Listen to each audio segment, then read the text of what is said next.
We still have people joining in. Okay, well, welcome everybody. On behalf of the Westminster Foundation for Democracy, I would like to welcome everybody today at this webinar. We are happy to have a number of panelists who are joining us from different corners of the world today to speak with us. But before we do that, before I introduce our panelists today and the topic of the seminar, I would like to very briefly say something about our program and what we are doing. As you know, the Westminster Foundation is the leading UK public body dedicated to supporting democracy around the world. We work with parliaments, political parties, and civil society groups, as well as on elections, to help make countries' political systems fairer, more inclusive, accountable, and transparent.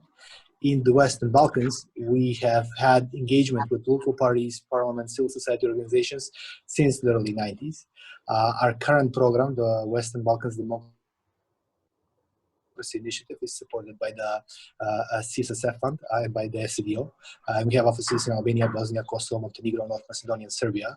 And the overall goal of our current program is to encourage political parties to be more policy-focused and oriented towards voters' needs and desires. With parliaments, which has been a traditional area of our engagement, is to develop more effective parliamentary practice, which leads to better and more quality legislation, closer scrutiny of the executive, and greater focus on service delivery in line with voters' interests. And we also work on enhancing democratic culture with greater interaction between state and non-state actors on challenges which affect citizens' lives. The webinar which we are organizing today, which will last an hour, will focus on the role of Parliament in public debt management.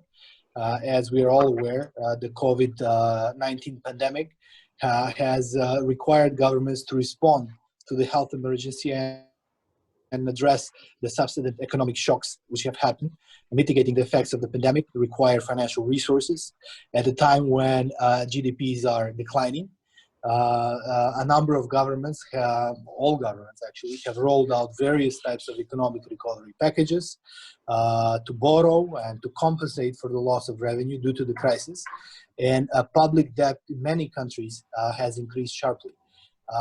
With the wonders of modern technology today, we have a few panelists from different corners of the world, which will give their take on, what is the role of Parliament in managing public debt. We will have a chance to discuss with our participants a number of questions on how best to address the borrowing aspect of the crisis, and to actually examine what is the role of Parliament in this process. I would like to welcome participants today. With the current count, I can see we have 53 attendees. We have participants from all of the Western Balkans, but actually wider. I can also see here in our guest list that we have people from not only from the Western Balkans, not only from Albania, Bosnia, Serbia, Montenegro, but also from other corners of the world, which is also great. It's very encouraging to see. And now I'd like to welcome a number of our partners from state audit offices, from anti-corruption commissions, from PBOs, from parliaments, parliamentary staff. I recognize quite a lot of names in the participant list because there's 53. I won't give a round of introductions, but I would like to welcome you all so we have some more time for discussion. Finally, if you allow me, I would like to present today's panelists. And first of all, I will present Richard Holden. Richard Holden is a member of Parliament, member of the UK House of Commons. He's the first ever Conservative member of Parliament for North West Durham. He's been elected in December 2019. He's a member of the Public Accounts Select Committee, and he's a co-chair of the APPG on local democracy. Prior to being an MP, he was a special advisor in the Department for Education and the Department for Transport. Jeff, who is joining us from Canada, is a consultant with 20 years experience on public financial management and parliamentary oversight. Jeff is the author of the WFD publication on the role of Parliament in public debt management.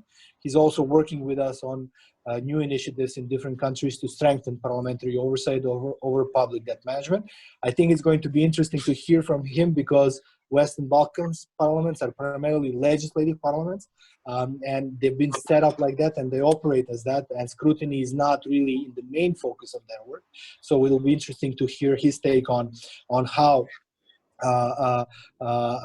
external scrutiny and audit, which includes the work of supreme audit institutions and public account committees, is relevant to the Western Balkans. And finally, from Geneva, we have Dr. Penelope Hawkins. She is a senior economic affairs officer at the UNCTAD, or the United Nations Conference on Trade and Development. She works in the Debt and Development Finance branch. Prior to this, for 18 years, she was managing director of Feasibility Ltd, a policy consultancy, specializing in financial architecture, regulation of the financial sector, and financial inclusion in South and Southern Africa. Now, with these introductions being in place, I just want to say one final thing before I hand the floor to Richard, is if you have questions that you would like to address, please address them in the Q&A box. So you can do that as we go along. And once we do the first round of interventions, I will pick up on the questions which are in the chat box. Please feel free to ask them at any point of time. I'll be making a list, and then we can ask them in the second round. So thank you, everybody. Thank you for joining. I think we're going to have a very exciting discussion, and we will go now to London and to the House of Commons.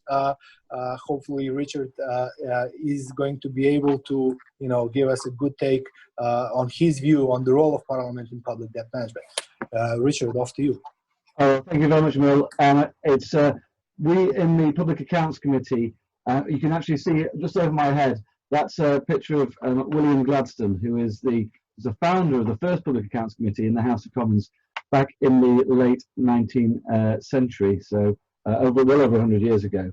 And one of the particular things about the Public Accounts Committee is that we, because of the nature of our Parliament, so the executive also sits in Parliament, we are very much a scrutinising body. And one of the things which really helps us in that is that we're cross-party. We're actually led by our chairman is an opposition MP, which is always quite interesting. But there are government members on the committee as well. So our job is to sort of hold the government to account, because actually, because Parliament is sovereign in the UK, and the government comes from Parliament, it means that we have quite a lot of power and a bit of leverage within that system. So I've literally just got off, one of the reasons I was right on the edge of getting here on time today was because I was in a Public Accounts Committee hearing, questioning my old department, which I used to be a special advisor in, over decisions that were made even perhaps when I was there. So it's quite an interesting system. But the main thing today I think we're looking at is how we hold the government to account over public debt. And that is a particular issue at the moment globally, and something that we are drilling down into at the moment in the UK in the response to COVID on one side, but the tick up in the public debt has brought it into a new consciousness, and I certainly think that's going to be the case over the next few months. I think it's going to be the case in the United States as well, when we'll probably see in the early new year public debt there rising to over 100% of GDP. So I think this is quite an interesting and very topical discussion, and it certainly is in the UK, because we're also in that very similar position with public debt in the UK rising to over 100% of GDP for the first time basically since the 50s, which was that war debt that was hanging over the UK and many other economies. So how do we sort of look at it, and how do we tackle it? Well, there's a few things we do. One of the main ones is that every year we look at the whole of government accounts, and that means that we'll do little investigations into each department or particular aspects of each department, but every year we also take a sit back and do several big sessions with the senior Treasury officials and looking at the whole budget of government. And obviously the whole budget of government, so that brings into consideration how we consider the debt position the country is in. Several things flow from that. One of those is that we can drill down into certain specific areas.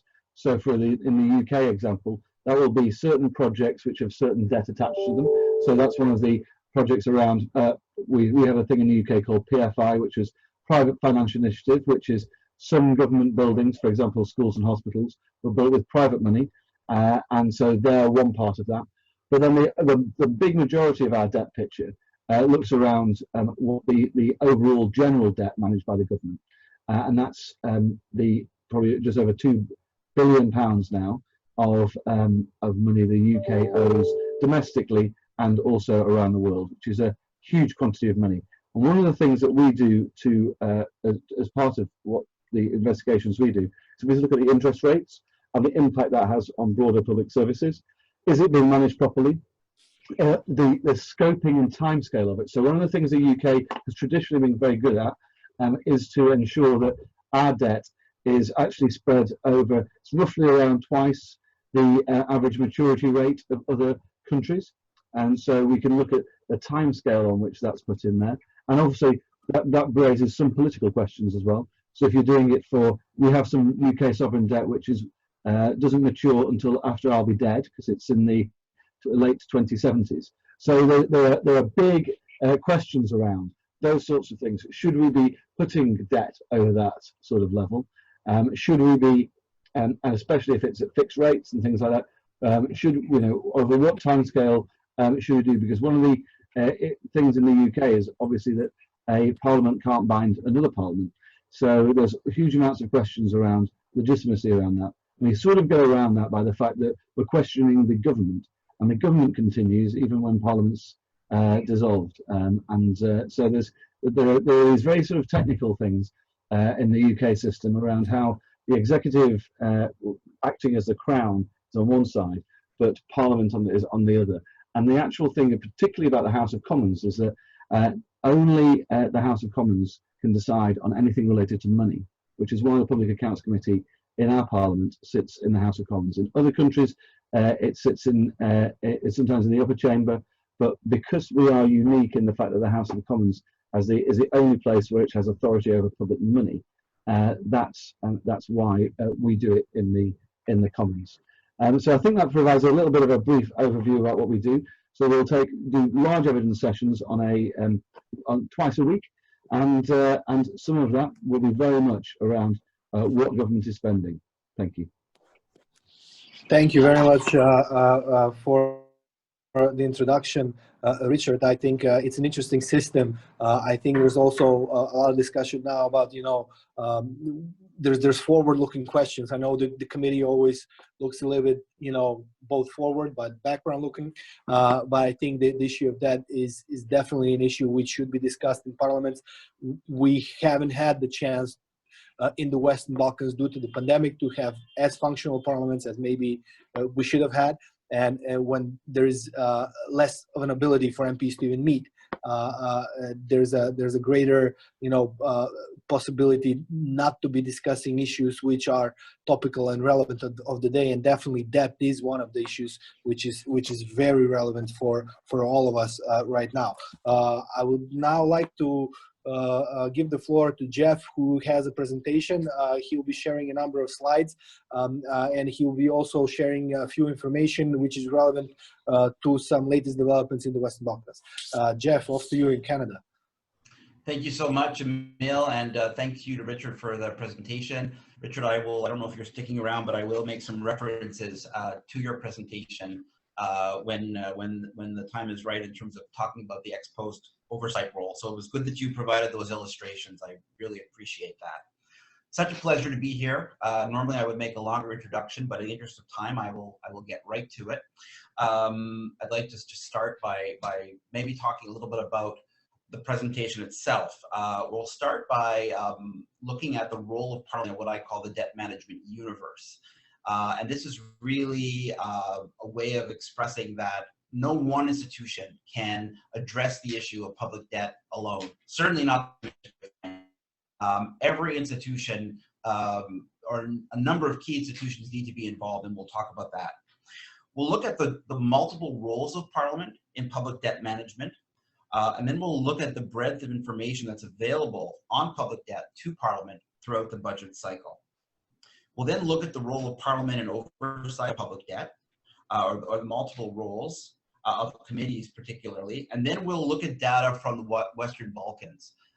Thank you to the, or courtesy of the International Budget Partnership, the Open Budget Survey, and the Organization for Economic Cooperation and Development. Fortunately, there is data available that gives us at least a preliminary insight into the current situation around the breadth of information and the use of documentation by Parliament related to public debt management.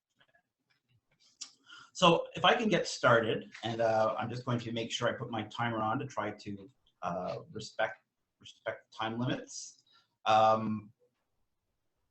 Yeah, so just to begin, with respect to the role of Parliament, if Duncan, if you can go to the next slide, with respect to the role of Parliament and the debt management universe. Again, the idea here is that no one institution alone can address the role of Parliament. So it's great to see that there are representatives from so many different institutions. You may work for the parliamentary committee. You may be a parliamentary budget officer. You may be a member of Parliament. You might work for the audit office.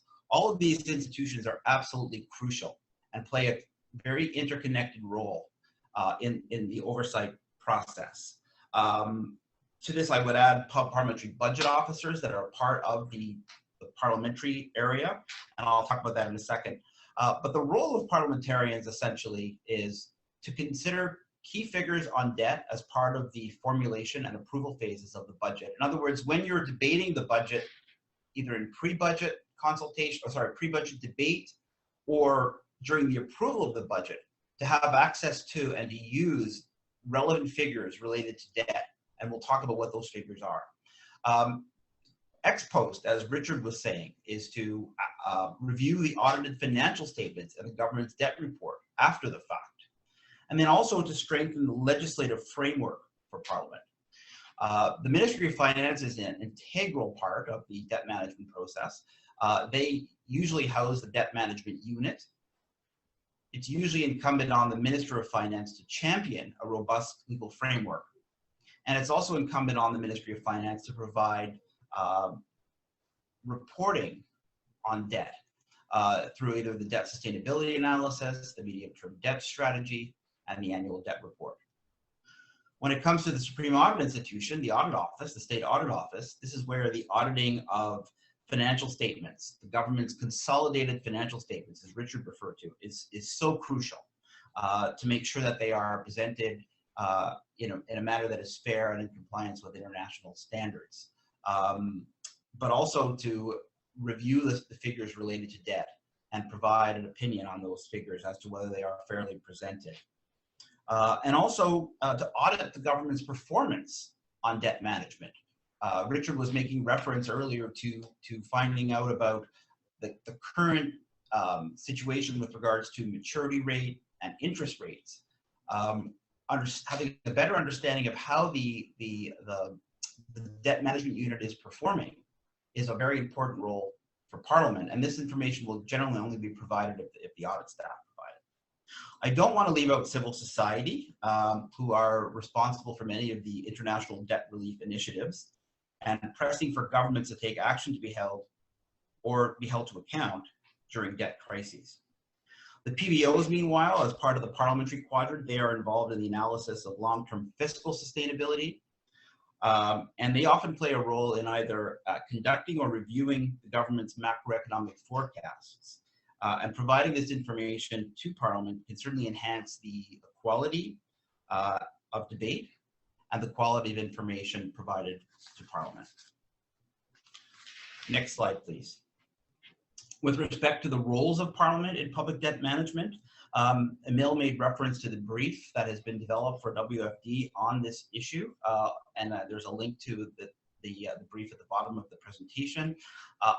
There's essentially two key areas, but I've cheated and added a third. But with respect to oversight, we're going to talk about, the presentation will talk mostly about oversight of public debt as part of the budget cycle. So I'm not going to get into that topic right now.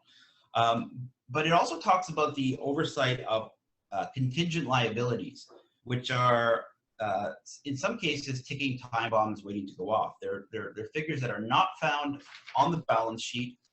There are lines of credit, loan commitments, that only get paid when unexpected events occur.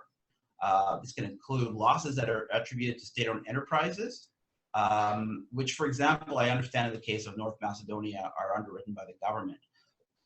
So overseeing contingent liabilities and knowing what the government has in terms of contingent liabilities can be very important.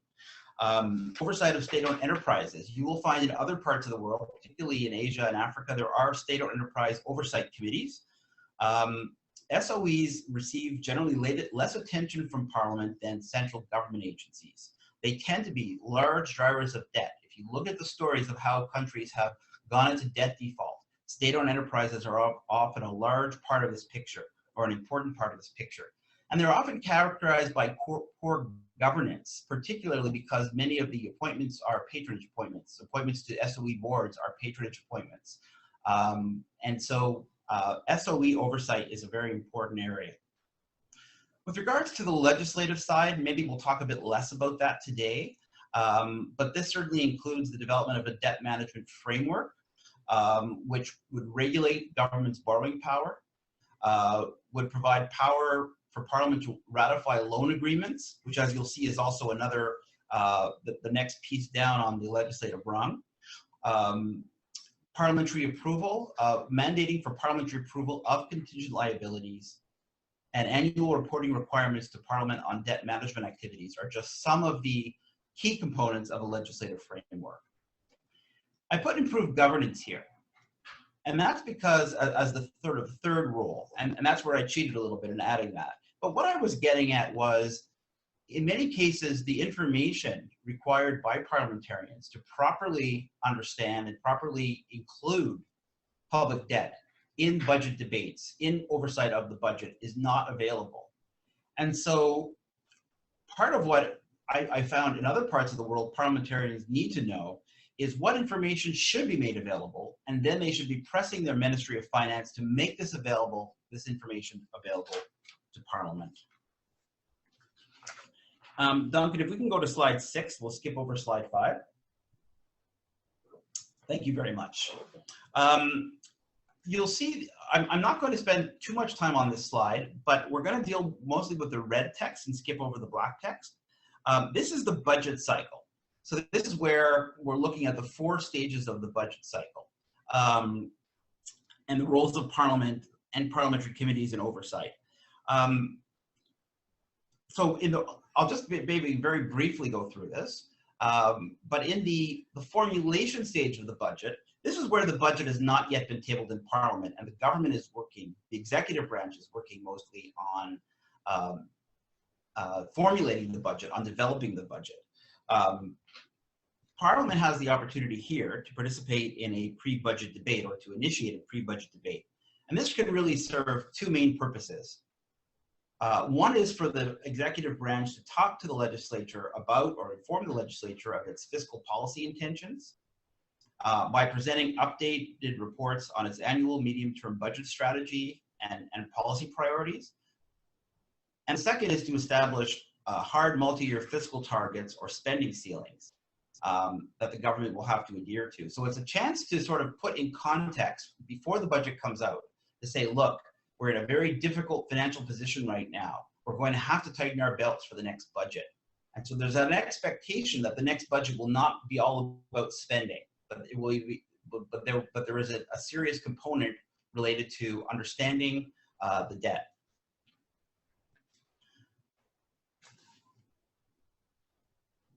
Just to continue along, in terms of the information that needs to be available to parliamentarians, you see key information pertains to the estimates of government borrowing and debt. This is where the government should already be able to provide parliamentarians with an understanding of what is the net new borrowing going to be for the next year. What is the central government's current debt burden, which doesn't include state-owned enterprises, but what is the central government's debt burden? And what are the interest payments outstanding on the debt? Moving along to the approval phase of the budget, and this is, of course, after the budget has been tabled in Parliament. This is where Parliament will generally scrutinize not only not only require key information on the estimates of government borrowing and debt, but also, as Richard made reference to earlier, understanding what are the current interest rates, what is the maturity profile of the debt, and how much external debt is there. So before talking, or as part of a discussion on spending, it's important to know if there is a ticking time bomb coming in terms of a maturity profile, if there is debt that is coming, that is short-term debt that is going to mature, and the government faces a rollover risk and is not able to to pay that debt, that could be a serious problem and put the country into debt distress. Similarly, if there's a high rate of external debt, that needs to be part of the discussion that Parliament has as to whether it could afford the current budget, because external debt is also very high risk. And the other, hopefully the other information available is a reconciliation of previous projections from 1 or 2 budget cycles ago. In other words, can the government actually demonstrate that its forecasting in the past has been accurate? If it tried to be very optimistic and forecast a low debt rate, and then it actually ends up being much higher, then that may undermine its credibility. And it's important for parliamentarians to know what the reconciled figures are from previous forecasts in previous budget years. I'm going to skip over the implementation phase. There is a lot of data available for the implementation phase of the budget, but the problem with that is that, unfortunately, if parliaments are not looking at information in the other 3 phases, they're very unlikely to be looking at information in the implementation phase, and so I tend to skip over that. But with regards to the Public Accounts Committee and the oversight, audit and oversight phase, again, to go back to what Richard was saying, he mentioned reviewing the consolidated financial statements and hopefully the audited version of the consolidated financial statements. He also mentioned looking at the government's debt management practices. And this is very important. There can be audits conducted of government debt management practices. There is a body of knowledge related to the role of state-owned enterprise, SAIs, stream audit institutions, in auditing public debt and public debt management. But this could look at such issues as whether there is a proper division between the front, middle, and back offices of the debt management unit. It could be looking at a whole variety of issues. So the ex post role is very important. And in particular here, it's about reconciled information. Does the government now have figures that they can provide that are accurate, that are no longer projections of debt from the previous budget? I'll try to go through the rest of the presentation quite quickly. Emil, how am I doing for time?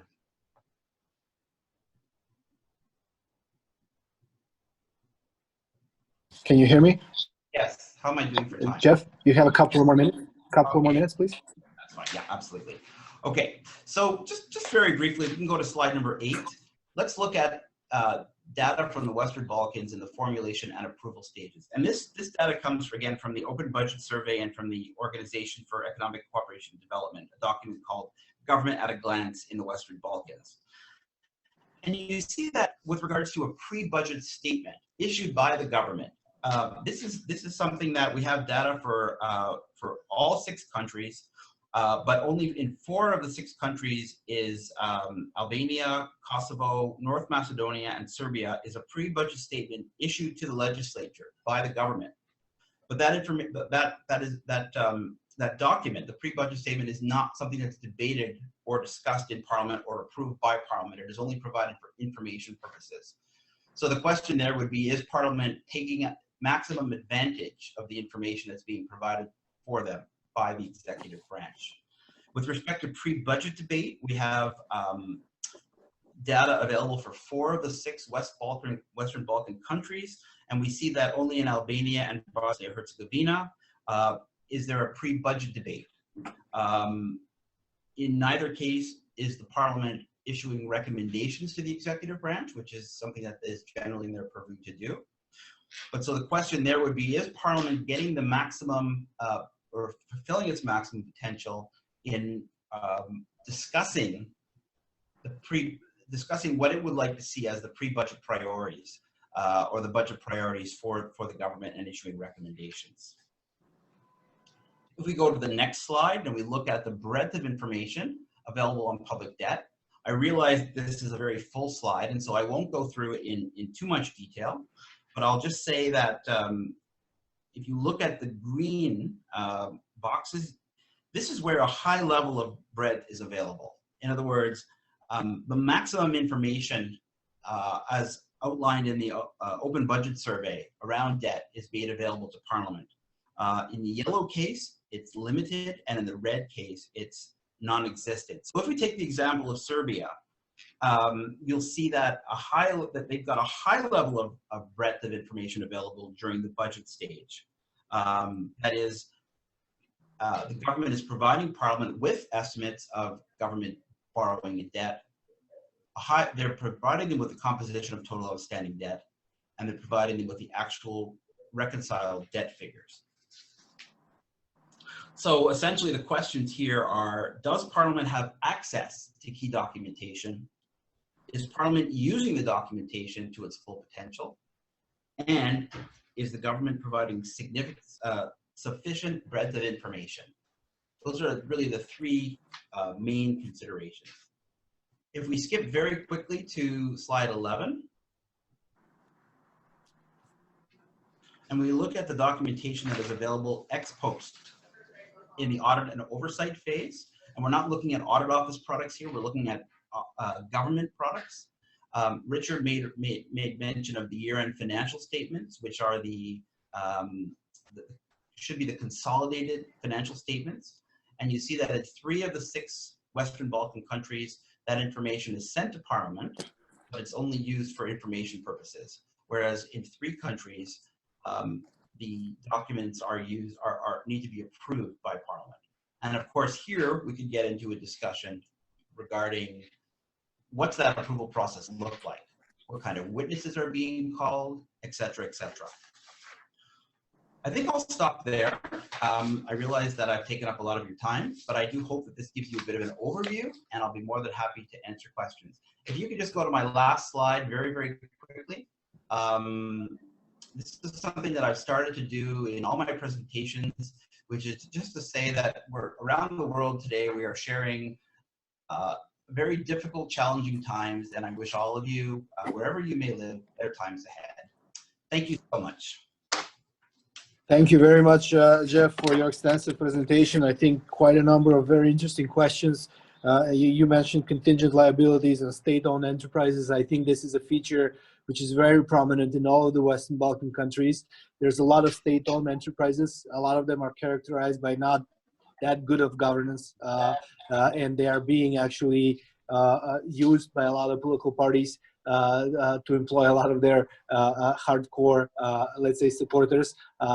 So it is a question which is, I think, coming up. I've been working with parliaments for the last 10, 15 years in the region, and I quite frankly, I cannot remember a topical debate in any of the parliaments in the region on debt per se. Yes, on the budget, but not as much on debt. So I think, if we see more of this in the coming period, it's going to be, one,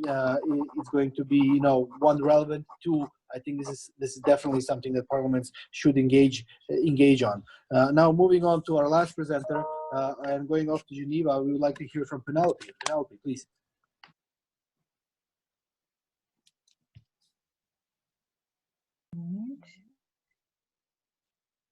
Thank you very much. I'm just sharing We hear you. with Yeah. you. Can you see the screen? Yes, we can. Yes, we can. Thank you very much. So, yes, I think remembering that I'm talking from a multilateral institution, of course, my point of departure is different from that which is being presented so far. In as much as, of course, we are living in a time when it's very difficult for any budget to have been truly met, certainly given the current crisis. I'm going to really focus on 4 interrelated points in my presentation.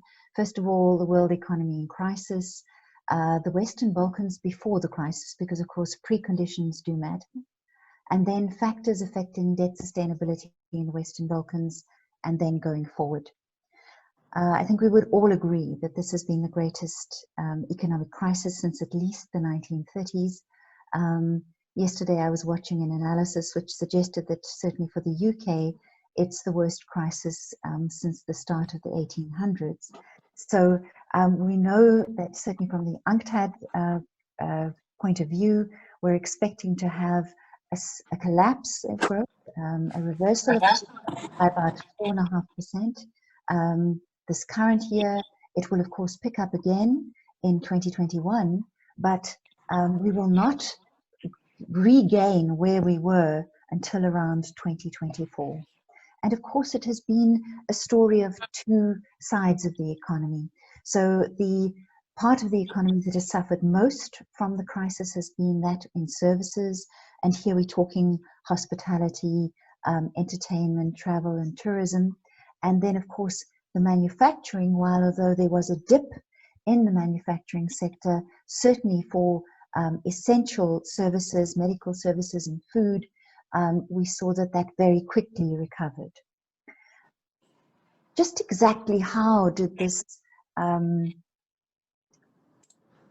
just going to try and do that, that might be better. Just exactly how did this contagion effect work through the economy? First of all, we know it was initially a health effect, a health shock, that put pressure on governments, both in terms of expenditure and very quickly on revenue. And at the same time, the lockdown, which effectively suspended economic activity, led to a massive economic shock. For developing countries in particular, and regarding debt specifically, this was a massive shock to earning foreign currency in two particular ways. First of all, there was a slump in international trade. And as we can recall, there was a collapse of certain commodity prices. There was a fall in remittances, which is very crucial to both middle and low income economies, including in the Balkans. And then, of course, a slump in tourism. Those sources of foreign currency earning all were affected very negatively. And then, of course, there were also capital outflows. If we look at these data, which just try to look at the impact on international tourist arrivals in all regions, these collapsed in 2020. And also, of course, there was a decline in remittances. If you look at the right side of the screen, you can see that the decline particularly affected Europe and Central Asia, where workers who had been remitting funds back to their home countries were laid off or had reduced income. Now, just going back to the world view, we know that global debt had increased massively post the global financial crisis. So in fact, if you look at this period just around 2008, you see this massive pickup, particularly in private debt as a percentage of GDP, while of course public debt also grew. And when we see the results of COVID, we see a collapse in portfolio outflows compared to any other crisis that we would see as notable since the turn of the century. The collapse of portfolios, inflows and translation into outflows only from developing countries was bigger than any we have seen in the past. Of course, these amount to negative shocks to growth in the Western Balkans. If you look at the data on the expected GDP growth rate, and here we're using data from the World Bank, we expect that in 2019, where there was low growth for the region of just less than 1%, in 2020 we expect that to go to slump even further to 4.9%. We also see that there's been part of this, of course, is because of the strong reliance on tourism in at least 3 of the countries, and then also a strong reliance on remittances, all of which have fallen. At the same time, of course, we expect that there will be a fairly massive jump in external debt to GDP.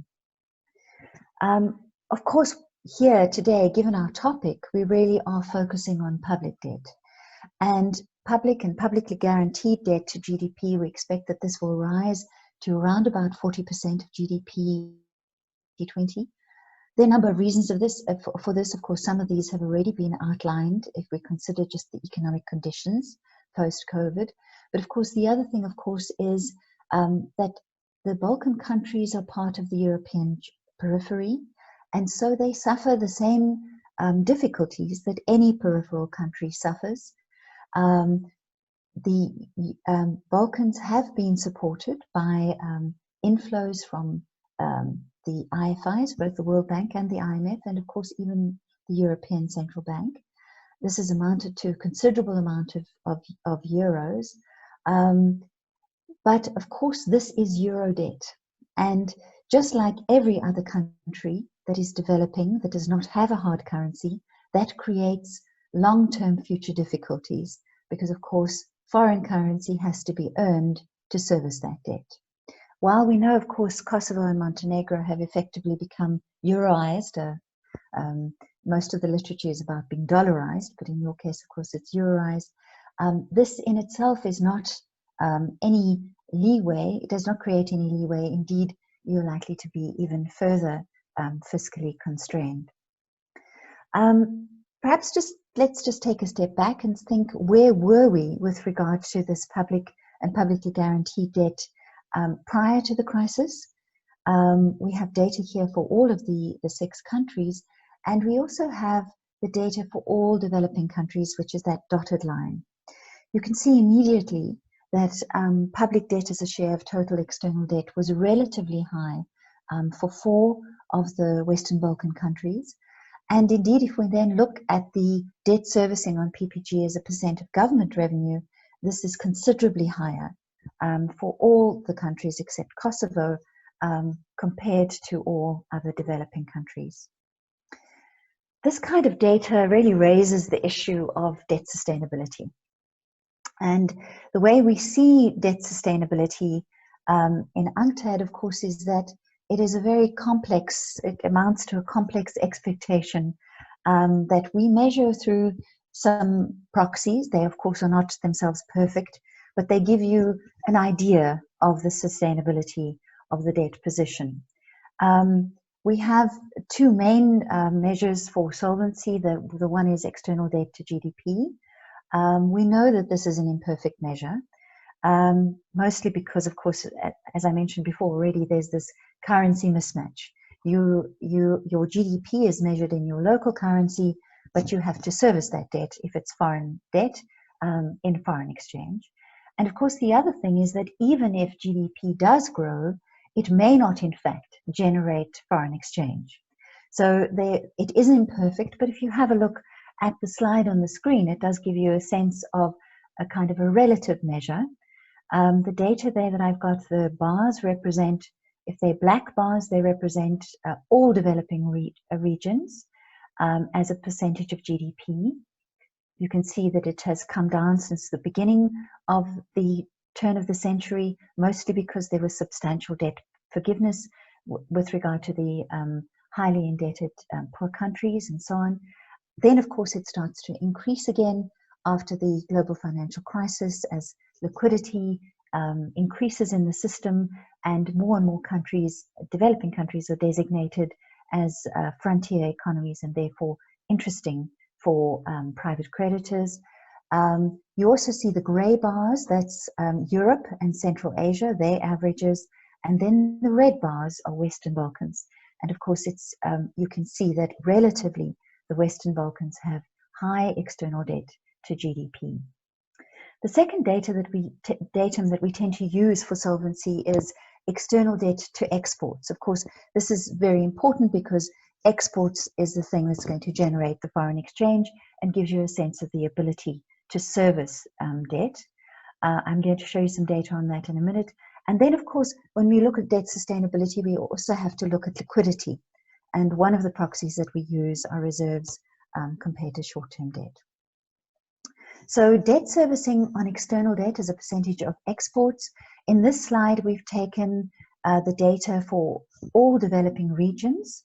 The red line there is the trend for all developing countries taken together. And for Europe and Central Asia, of which Western Balkans is a part, that is a brown line, the brown line there. And you can see here that if you take the average data for all developing countries, by the end of 2009, the debt to service on external debt as a percentage of the revenue earned on exports was almost 15%. It's risen, as I've mentioned already, since the global financial crisis in 2008. And you can see that this is a consequence, of course, not only of the fact that there has not always been the growth that has matched the growth in debt, but also, of course, to the extent that there has been growth, it hasn't always generated foreign exchange earnings. And many developing countries have had a series of depreciation. So again, even if they have been growing, it's been more difficult to generate the foreign exchange necessary. If we then just look now, we just constrain our view to the public and publicly guaranteed external debt and the servicing on that debt as a percentage of exports, you'll see that again, for the Balkans, in general, the average is higher than for all developing countries and indeed for most of the regions. So on the left-hand side, we've got all developing regions. The green line is Europe and Central Asia. You can see that it's relatively high. It's lower only than Latin American and the Caribbean and Sub-Saharan Africa as a debt servicing burden. And then on the right-hand side of the screen, you can see Western Balkans exclusively, each of the countries, and you can see that, of course, on average, where for developing regions taken as a whole, if we look again at the red line for all countries, that's around about 5% for the Western Balkans. For every single country, it's much higher than that. And then, of course, as I said, another way of which we can look at the capacity to manage debt sustainability, we can also look at reserves. In this case, we're looking at reserves compared to short-term debt. There's a general rule that was sort of attributed to Greenspan and Giudiotti, and that really is this idea that your reserves should exceed the short-term debt that is repayable within the period of a year. And again, you can see that here what we've got is all developing regions. It's the black line. You can see the level for Europe and Central Asia, and then you can see the Balkans, which is the red line. And in this case, you can see that, in fact, relative to other developing countries, the Western Balkans has a higher level of reserves to short-term debt. Now, of course, reserves to short-term debt implies a buffer and an ability to roll over short-term debt, an ability to deal with a crisis should rolling over short-term debt be a problem. Of course, what we realize that what is happening here with reserves typically, and this applies to all developing countries again, since the global financial crisis, there has been a tendency for most developing countries to, where possible, shore up reserves as a kind of precautionary measure. It's a self-insurance measure. And you see this playing out in the Balkan countries in particular. We've even seen that in the crisis caused by the pandemic, countries did not always deploy their reserves. And part of this issue is that it becomes a kind of a contagion issue where you do not want to have a lower level of reserves than other similar countries, because of course it is a measure that is evaluated by credit rating agencies, and very often that's seen as a negative thing if you have lower levels of reserves than other similar countries. Where do we stand now? Well, of course, we know that since the crisis, the IMF did cancel debt repayments of the 27 poorest countries for a period of 6 months.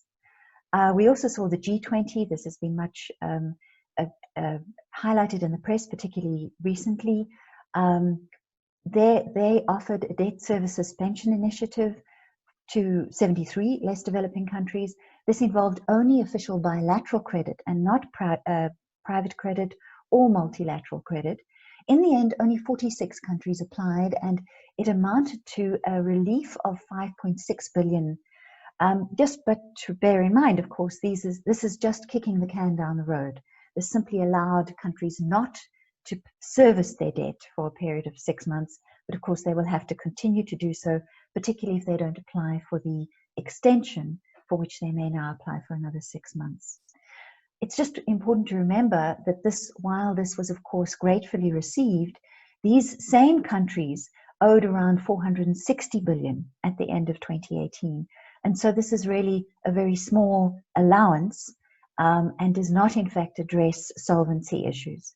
We also know that there has been very little, in fact nothing, offered for the other 106 middle and high income developing countries, for which both UNCTAD and the IMF estimate that there is a $2.5 trillion US funding need. And of course, we also have JP Morgan estimating that 37% of emerging market bond index, so those values within those indices are tipped to default before the beginning of 2021.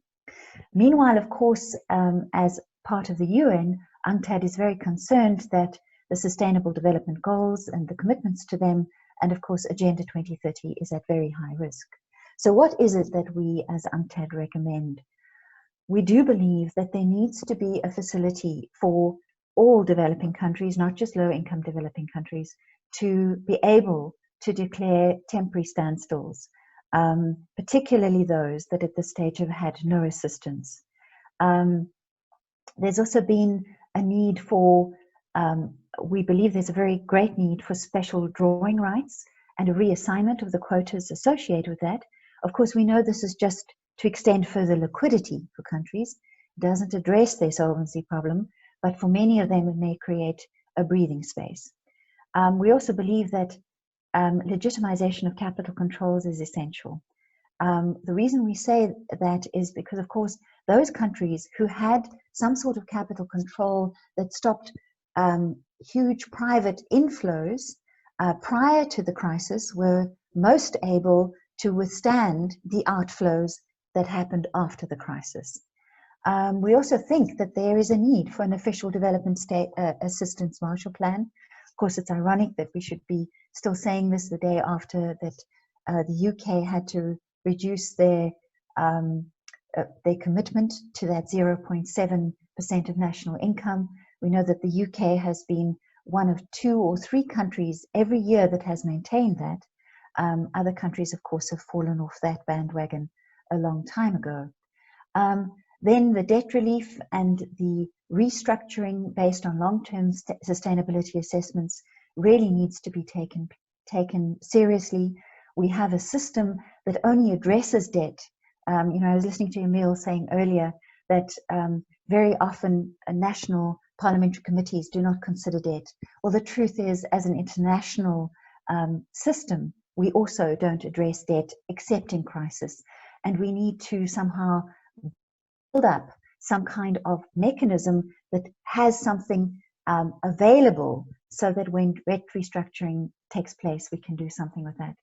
I think I'm going to leave it there, but to say that it's important that we recognize it's not just national, but international deficits that have led us to this position today. Thank you.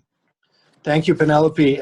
Because we started slightly late and we did a round of intros slightly longer, I'm just going to extend this for another 10 minutes. I'm well aware that Richard was in a Public Accounts Committee meeting. He might have to be going again because I know what's the schedule in Parliament. But very briefly, Richard, you're a new member of Parliament. The UK is in an unprecedented situation. As Penelope said, maybe as far as going back to 1800s, definitely one of the biggest crises since 1930s. Not that bad. One question for you. Has anything changed in the operations or in the practices of the Public Accounts Committee? Have you thought about doing certain things differently to address this crisis right now and how you look at the debt situation? And the second thing is, do you have any recommendations for other parliamentarians? Well, I think the one thing that we're very good, and Jeff touched on this in his presentation, Whereas the Public Accounts Committee is usually backwards looking. So we look back as to what the government did wrong or things like that. One of the things we're doing now is we're trying to really hard, and when we produce reports, rather than just being constantly backwards looking, we're trying to really harden our forward looking recommendations to government to give them 3 and 6 month timetables to do things, or to come back to us with more information, or to present Parliament with more information. Because the recommendations that we're putting in would often be quite ephemeral and not really limited. Now we're trying to get those much tighter, and I think that's something that all bodies across the world could do. I think the other thing we're doing a lot of is working very closely with the NAO on this broader picture, so our supreme audit body, because and one of the things that I think a lot of people mentioned, the state-owned enterprises, I mean, that is a that is a real problem. And in the UK, we have it, as I said, with PFI and things like that. Those sort of contingent liabilities, this sort of off-balance sheet debts. We have a real issue with that in the UK, particularly in terms of public sector pensions and things like and issues like that. So all of those sorts of things, which people were quite happy to see tick along pre this crisis, because nobody was really worried. Now, with the huge hit on the public finances as we've seen, I think all of those issues suddenly come to the fore in a slightly different way, and we're now looking for solutions to some of those things that we probably weren't looking for some time ago. I'm afraid I have to go, but I've got another committee meeting. So thanks for your time, guys. Thank you, Richard. We appreciate your comments and your contribution. I know it's extremely busy schedule in the Parliament, so we appreciate you devoting the time to speak with us. Now, Jeff, I have a few questions, but maybe before I do that, I just want to ask you: is there anything you want to comment from the 3 presentations before I make a question? And also, if there's any questions, please put them in the Q&A box for Jeff and for Penelope. No, you go ahead, Emil. Okay, well, I mean, I basically wanted to ask you, a question about, do you have some practical or good examples or useful criteria that you can share with participants for parliamentary scrutiny of loan agreements, as part of ratification processes? Usually what happens, and this is the case in the Western Balkans, the loan comes in, is discussed at the plenary session with not a lot of detail, just, what it contains, and it's usually pushed through, even through committee and plenary sessions. Any recommendations for useful criteria for parliamentary scrutiny of loan agreements? Yeah, that's a really good question, Emil. And this is an issue that I think the entire parliaments, the entire world are need to strengthen. So it's not something that's only restricted to the Western Balkans. What I found is that the literature on public investment management, I think, is an excellent body of literature, and this is addressed, by the way, in the policy brief on the role of Parliament in public debt management. But I think I would look at the 4 stages of public investment management. This is how the government appraises, selects, costs, and monitors public investment projects. But I think for parliamentarians, there's actually, it's funny you should mention it, there's actually on page 27, there's actually a table that looks at the 4 stages of public investment management and then talks about potential lines of inquiry for parliamentarians. And I'll just give you an example. Parliamentarians, if a particular loan is being brought before Parliament for ratification, Parliament may want to know which types of appraisal methods were used to conduct a feasibility study for the proposed investment projects. Was there a cost-benefit analysis performed? So, in other words, was this appraised in a rigorous manner? Selection: how was the project selected? Was it ranked and selected against clearly defined criteria, or was it more a political decision? So, in other words, what's the justification from a selection process? And then I'll skip costing, but then monitoring. How is the loan agreement going to be monitored, for example? Will information on the implementation of the investment projects be published in the budget? Will they continue to be reviewed by Parliament? You could have a workshop just on this alone, or a webinar just on this topic alone, but I'll stop there. But I think that's the public investment management literature is very helpful in terms of creating criteria in that respect. Thank you, Jeff. I'm conscious that also some of our participants are attending other activities and events, but I would like to, maybe post a question to Penelope. There's a lot of very interesting data that you shared. I mean, one question, but that maybe there's a few questions coming to my mind, but one question is, you have recommended debt relief and debt restructuring with a view to restoring long-term sustainability. I mean, in doing so, where do you see a balance for the role and responsibility of multilateral organizations versus decisions of individual countries? It seems that a lot of individual countries faced with this crisis that they're going through are taking decisions, maybe not always in the view of some of their multilateral responsibilities. Well, I think it works both ways. I think we are certainly very conscious that developing countries, of course, work that's being done, that's represented by Jeff and by the WDF. I mean, all of these things are very important to ensuring that developing countries really consider very well and carefully what debt they undertake.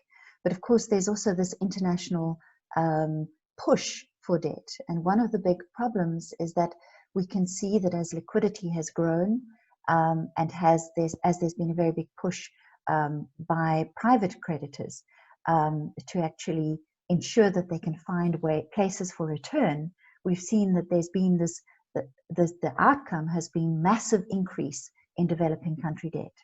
Now, developing country states need to see what it is that they can do going forward. I mean, one of the problems that we have is very often people seem to conflate a country or a government with a small household.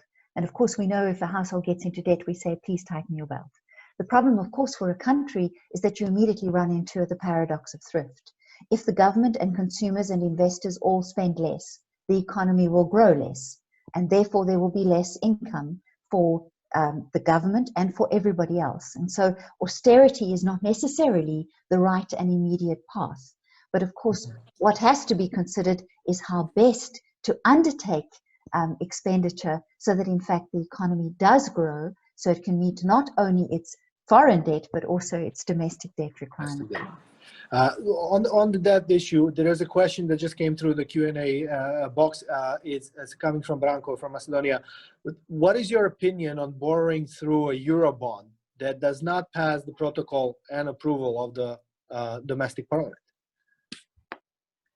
If that's a question for me, I would say that yes. I mean, clearly this is an issue that is not acceptable in the sense that it must be Parliament that has to consider this simply because it is ultimately the individuals of the country that have to bear the consequences of repaying that Eurobond, particularly if it becomes to a stage of debt distress, and then there is a requirement by the IFIs for austerity. It means the citizen has to pay. If Parliament hasn't at least reviewed it, then there's a problem. Thank you very much. I think we have compensated for the time that we started late. I'm just going to leave with maybe a couple of final very short points, both from Jeff and Penelope, and then we'll close out the webinar. Jeff, anything you want to wrap up? Any final comments from your end? Well, thank you very much, Emil. I may just add to one of Penelope's recent comments to say that I think what's important is that public debt is part of the overall discourse around the budget and around spending. It can be used to compare to the government's fiscal anchors or fiscal targets or fiscal rules. And I'll just give you an example. Something that happened here in Canada in July of 2020 is the Parliamentary Budget Office issued a report saying that the government, based on its last fiscal and economic update, it had not delivered a full budget because of the uncertainty of the times, but it provided a fiscal and economic update. And it basically said that the government was jeopardizing the fiscal anchor it had set for itself. The PBO was then invited by the Finance Committee to discuss these findings in the Finance Committee. And so it became the issue of public debt. It didn't necessarily you know, with regard to what Penelope was saying about austerity, it didn't necessarily take over the conversation, but it was important that the government be aware and that Parliament and the public be aware that that fiscal anchor was in jeopardy. And then there has to be a debate about how to proceed. So I think it needs to be a part of the public discourse. That would be where I'd probably end my comment. Thank you. Penelope, what should parliaments be on the lookout, you know, going forward now in this 2020 and 2021? You know, what are your maybe recommendations in terms of where they should be, you know, if they have to prioritize some of their time? What should they prioritize now in 2020 or 2021 when we discuss debt management? I think it would be very important to understand what your debt commitments are going forward. What we're very concerned about is that developing countries are going to face a wall of debt in terms of repayment. We don't know what's going to happen in terms of rollovers. And where that debt has been undertaken for development and structural transformation, it's really important that it is rolled over. So I would say that it's important, it's crucially important, you understand your debt commitments as soon as possible. Thank you very much. In closing, I would like to say that, you know, Franklin and Jeff have been working on a whole series of work, which we're calling the Financial Accountability Series. It's available at our website. There's a number of policy briefs there and documents which look at, you know, supreme audit institutions in the age of COVID-19 and beyond, a review of public accounts committees, assessing the roles of parliaments in the budget process, accountability for fiscal decentralization, strengthening the role of parliament in the budget process, costing analysis of political party electoral platforms, influencing the budget during the formulation phase, and performance-based budgeting. So all of these briefs and documents are on our website, publicly available. We're very happy to work with our partners, institutions, state audit offices, PBOs, ACAs, and parliaments. So if there's interest, please do come to us. Finally, I would like to thank Jeff and Penelope, of course Richard as well, for their valuable contributions. I know there isn't enough time sometimes to go over these things over an hour, but we hope that this was provocative. I hope it opened maybe a few questions for our partners and people that we work with in the region. And if there's anything that you would like to see us doing more with the parliaments in the region on this issue, please don't hesitate to get in touch with us so we can follow up on this. Once again, Jeff, Penelope, thank you very much for your contributions. This was very, very interesting data, very interesting views from your end. A pleasure. Thank you. Thank you so much. Thank you, everybody.